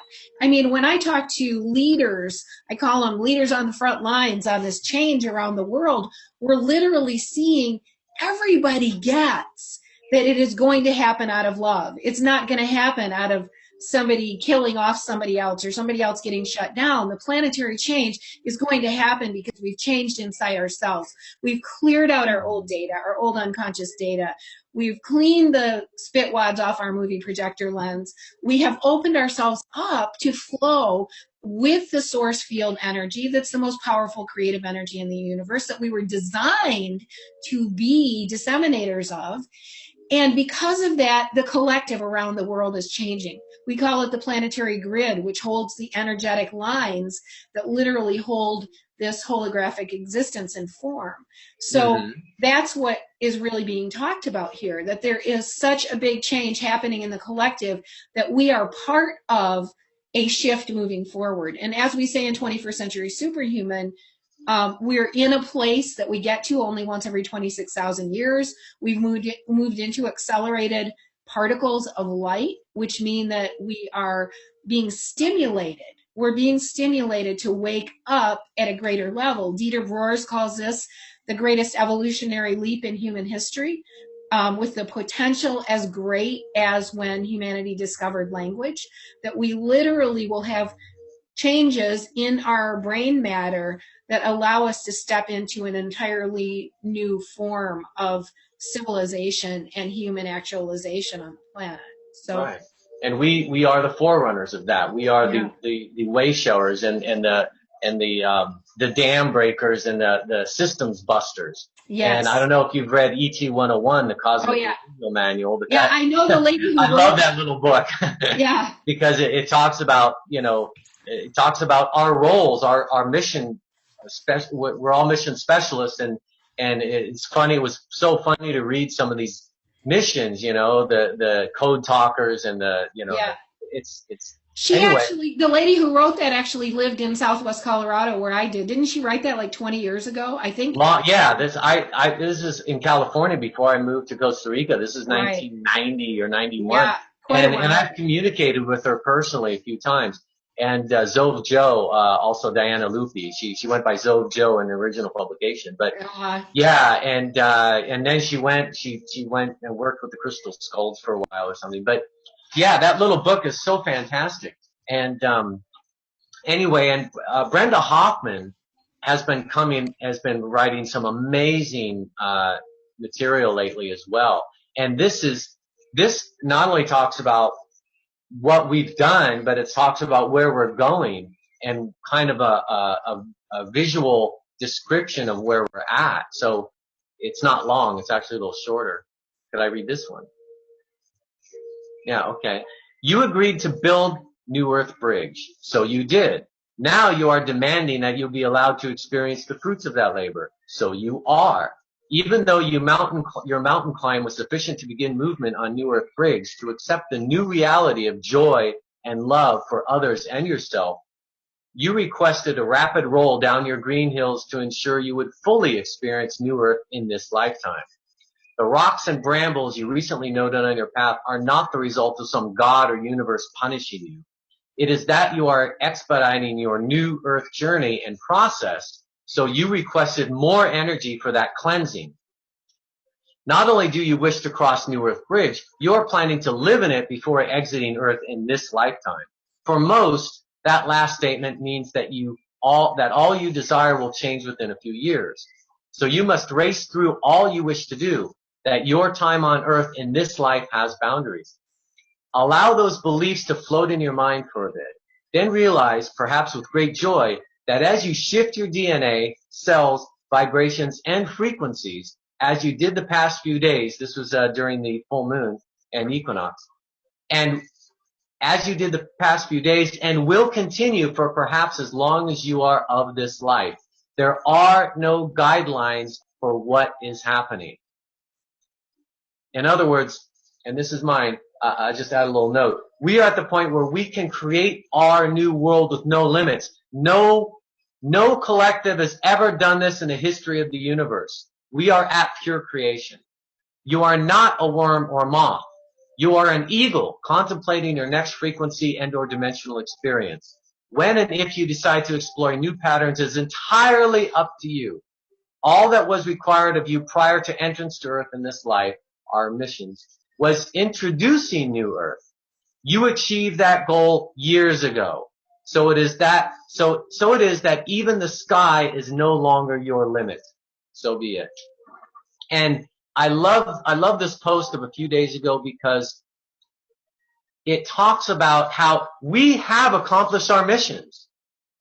That's why many of us, myself included, got extremely strong guidance in 2012 and then again towards the end of 2013 during the Lionsgate times. And again in 2014, even stronger, your mission is accomplished. You are done. Powerful, powerful, powerful. And I wrote that in a couple different ways. And our new roles now have come up. And now our new roles are that of literally playing with the clay. We have a total blank slate. and we can create any world we wish to. The only limits are those that we put upon ourselves. That's it. Because we now have moved into that space. And whether the rest of the collective wants to do that as well is up to them. Yes. It is completely up to them. It is not for us to force it or to push it or to, That's right. It's any of that, okay? Yeah. It has to be their choice. Yeah. Each person must make their own choice internally, or else it's a violation of free will. Therefore, it's got to be everyone else's choice. All we can do is do these shows and talk about it, etc., and invite people to join us. That's right. We're stepping. Just keep smiling and breathing and living the dream, Yeah, we're stepping into a new way of being, and it has to do with aligning with our hearts, with aligning with the vision that we're calling in the world, with recognizing that the old horrors of torture and war and starvation are part of a thought form paradigm that we're saying goodbye to, and we are calling in a new paradigm with our minds and hearts, breathing and smiling, coming to the place within ourselves where we are seeing that which we choose to call into being. And it's just amazing how beautiful that is. And what we talked about in the meditation chapter that we read on Sunday from 21st Century Superhuman, again, had some quotes in it that talk about just holding the end vision and not worrying about the bumps between here and there. Oh, well, what about what the government is doing? And what about this and that? Or what about what my neighbor's doing? Instead, holding the vision, being the love, aiming through the board to the other side, and then the board breaks, the creation happens. But if we're getting stuck on those pebbles in between, we're going to be holding those in form. That's right. So it is this really beautiful wave of actualizing this new way of being that we're learning through quantum thought. Right, yes. You bring up visualization and focusing on what you want, not on what you don't want, because energy flows where your attention goes. If you only focus your attention on the cabal and the Illuminati and the financial system and the wars and all this stuff, which is what they want you to do, you're just giving them energy. You're giving those thought forms energy. Well, I can't think of his name, but there's two great luminaries in history. Buckminster Fuller is probably the most famous one that says, you don't change the system by fighting against it. You change the system by creating a new one. That's right. You leave it and create a new one. And that was like my guiding principle when, starting many years ago. I came here, I said, I want to be part of the new system. I want to help create the new system, not just fight the old. And, so there's one more thing here about manifesting dreams. We could go into that. Before you jump into that, Alexander, just how about tying up the loop and letting us know how it was for you when you landed in Costa Rica and made that leap out of the U.S. and how did that unfold in your life? Just a couple minutes on that. Okay, a couple minutes. Well, I for Valentine's Day of 1994, I bought my then wife, first wife, a ticket to Costa Rica. Because we had already decided that we were going to move here together, and that's a whole other story in itself. But so I bought that ticket for her, and she came down first, alone, and I ended up joining her permanently. I came down for it's a crazy story, but I ended up moving here permanently with her in May of that year, just a few months later, and ran out of money in 7 months, and moved to a property 4 kilometers from the main gravel road, no electricity, no running water, no money, out in the middle of the boonies, the closest neighbor was like a quarter mile away. It was really very interesting, So, poisonous snakes and all these, chickens. I mean, it's a crazy, crazy story.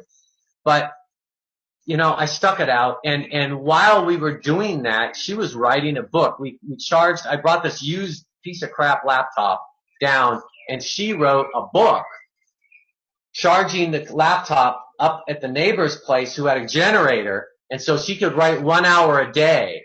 So we'd walk up and down every day to charge the laptop, and she'd write an hour a day, and eventually I ended up publishing the book here in Spanish and English in 2 different versions. Long story short, lived in the 10th house we lived in 4 years was finally the one that was on our property, even though we didn't have title to it yet, in 1998. So in 4 years we lived in 9 different houses before we ended up in the one that we could call our own.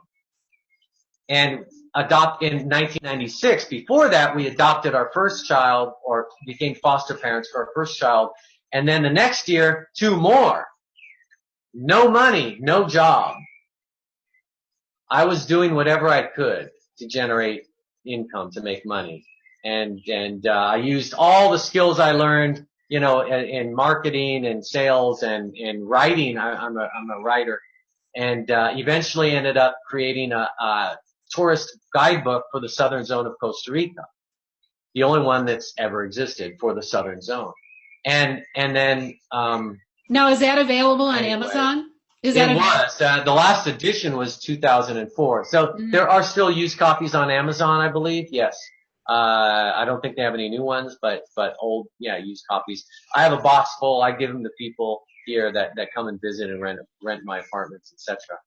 So, anyway, I ended up by accident getting into real estate sales here, and through that, mainly through that route and through the integrity I displayed through my previous businesses as a guidebook writer and a distributor of organic products here, that I ran for several years. I got a lot.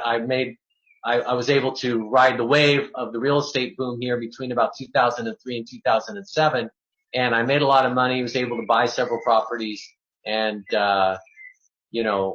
reinvest the money I made, didn't go blow it on nice cars and all this other stuff. So, and then I left my first wife in 2005, met my second wife in 2007. We married, had 2 beautiful little girls, 2 children, now 5 and 2.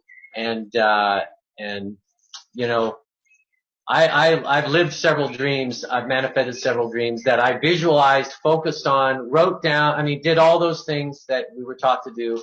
And hey, it works. And I am in probably better health than I ever been in my life. I surf giant waves with teenagers and surf usually longer than them. And I'm more than twice their age. Age is an illusion. Aging is an illusion. It doesn't have to happen, and that's a whole nother story. Diet, all these things. I got deeply into that. My family, I come from AMA doctors and nurses. I have a degree in biology. I've studied nutrition and exercise and health and fitness, all my former life. I call it my former life. It's this lifetime, but kind of a former life back in California in the States. So I simply applied those principles also to health and well-being. I'm a Reiki master. I became a Reiki master. I became a healer. So, and it's all based on choice. It's all based on, you need to make the choice, and then you need to do the things necessary oneself, in order to manifest those choices. Be open to the signals that come from you, use your intuition. It's a tool. It's a tool that we have naturally. And that's where I found my greatest discoveries, including my second wife, actually my first wife, both of them. I had a feeling to go somewhere, to do something at a specific time. And I followed that feeling, and that's happened time after time after time. So as a pragmatist, and a logician, I realized years ago, hey, this stuff works, man. It's not airy-fairy, new age unicorn farts and furry rainbow kitty. It's not just that. It actually works. you know? And I've demonstrated that to my family, my old friends. And so they're like, yeah, you know, you are a pretty crazy guy, but you know, we can't argue with what you've actually accomplished, with what you've done. And obviously what you've done works. So you've proven the concept. So now they listen to what I say. They don't just brush it off as, oh yeah, he's talking about that stuff again, you know? Right. They're like, well, it works for him, man. He's made it really work well for him, so maybe it could work for me too, you know? Yeah. So, that is really an awesome story, Alexander. And, I think that whole feeling It's not easy, by the way. It is the most difficult thing you will ever do. It is grueling. It is gut-wrenching. Yeah. It is extremely difficult. Here's what I always, Dark Nights of the Soul, I can't even count how many I had, you know? Here's what I always say. We're the only thing we're not overqualified for is our own path. We do all these things in the world that we're overqualified for. You know, I worked in a ski shop in Colorado and did all these different things, but I was overqualified for everything I was doing. When we really step into our own heart, our own soul, our own intuition, we go forward with the courage and the guts and the glue to say, I'm going to listen to my own heart above all else. Then we are challenged to our utmost. And that's really beautiful. It's just it hones us. It's like the diamond in the coal, you know, mine. It's like getting honed by the pressure into this beautiful being that we're designed to be. How do you fabricate the sharpest, strongest swords in the hottest of fires? That's exactly right. Yes. And how do you make, a diamond out of coal? Pressure, fire, heat. Right. And it's an ancient way. It's in the material realms, at least, it's really the only way. Yeah. It's just the way it is, you know, and until it really, once you accept that as what it is and the way it is, then you learn to, as we used to say, bite the bullet and figure out then how to make it work for you, how to create your dream based on what is and what you can't change just by your, complaining about it or attacking it. You know what I mean? Yeah, I always say the only true compass is the heart. And we follow other directions in life. We've got about 7 more minutes. If you want to read, I think you have a couple of quotes left here on living this journey. And then maybe we can just talk a little bit about what your vision is down there in Costa Rica and what we're each bringing into being here that people can access through us. Okay. I'd like to mention a couple of my blog posts and also my ebook, which contains both of those blog posts. If anybody would like to know some techniques that I've talked about and that Cary's mentioned as well, those can be found on 2 different posts.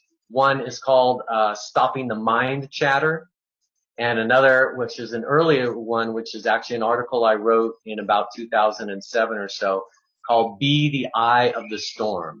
And in that Be the Eye of the Storm, I talk about, I started with a quote from the book Oneness by Rasha, and I talk about a little bit about my story, about coming to Costa Rica, just a tiny bit. And then, of course, my ebook, I have a biography in there, a very short biography, but gives more detail than I'm giving on the show. And then regarding the state that I reached of what you could call nirvana or blisstasy, etc., I wrote a blog post called Afterglow. And that one tries to describe that state of being of deep inner peace and joy and bliss that the Buddhists would call maybe nirvana, and the Hindus might call samadhi. So those are some references for you. And then there's one I wrote, Don't Look Back, which refers to a lot of previous posts of mine, or just the ebook. Anyway, go ahead. What was it that I was going to? Oh, I can read one here that's about manifesting dreams, which is really nice. It's very short. Yeah, go ahead. And it's from the Angelic Guides via Taryn Creamy. When you determine what you wish to create, you must also believe that it is possible for you to manifest it. You do not need to know how it will manifest. It is not of your concern. All that you must identify is what you wish to create, and then take the steps available to you to assist you in reaching your goal. We often liken the sense of certainty that must be felt to something as simple as, quote, will you receive mail at some point this week? To you this reply, I am absolutely certain that I will receive some form of mail at some point this week, end quote. Though this analogy is very simple, it is that certainty that is required when manifesting your dream. You must be so sure that it will in fact manifest in divine timing, in the path of least resistance, that there can be no other possible outcome. It is with this determined faith that you must commit to when manifesting your dreams. That's it. And what I like about this is that it talks about that you need to do two things. You need to visualize what you want, but not try to control how it comes to you. You know, in where you meet the people that are necessary, etc. And the other thing is you must be certain, you must have that faith that it will manifest. Again, it might not manifest in the way you believe that you think with your linear ego mind that it might, or through the people that you might, or events. But you must have that faith, that certainty, and then just let it go. Yep. And then be open. There's another step here. The last step is be open to the signals and intuition. A random meeting with this person, you bump into someone there, you get a phone call from someone, it's a wrong number, but hey, this person actually knows, gives you a clue or a piece of information. I mean, God knows. You get a flat tire, and it's amazing what can happen. This is all true. So good. Thank you, Alexander. We've got just about a minute and a half left. This is Cary Ellis, author of 21st Century Superhuman. This is 21st Century Superhuman discussions and guests talking about exciting topics to revolutionize your life. So our talk on quantum thought today. Thank you so much, Alexander Rasol, for being here with us. And your blog is Waverider 1, is that right? WaveriderRun.wordpress.com. Title of the blog, On the Cusp of the Wave, yes. And you are in Costa Rica. People can contact you. They can find you as Alexander Del Sol. On Facebook, Del Sol, yes. And myself as Cary Kirastar Ellis on Facebook.